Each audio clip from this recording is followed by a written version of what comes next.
example 5, solving the equation by graphing. So that means we're going to grab a graphing calculator, and we're going to set this equal to 0. So we're going to subtract 9 on both sides, but I only take that 9 away from the 10, not from anything in the root, right? Because it's adding 10. That's outside the root. 9 is outside the root, so I can only subtract those. So I get 2 root 3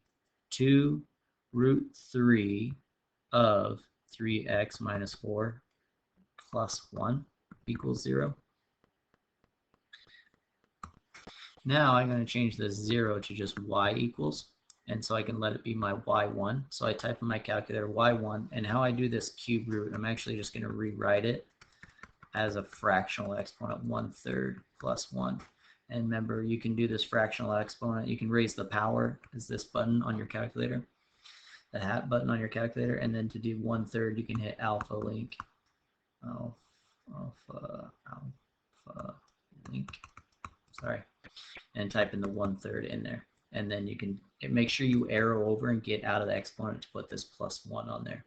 Okay, so once that's in there, then we can look at where this crosses the x-axis, right? So we can look at where it crosses the x-axis, and that's basically what we're looking for. So see where it kind of, it might, it's probably going to look maybe something like this, right?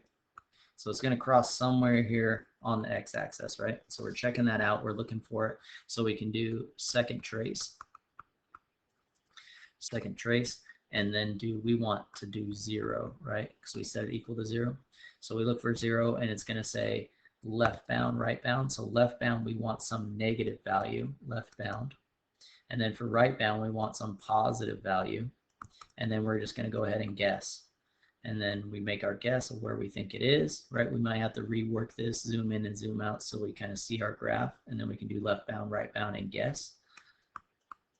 But here our graph, our left bound is going to be negative, our right bound is going to be a positive number, and then we can guess in between.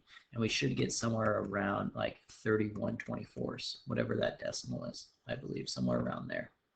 Okay.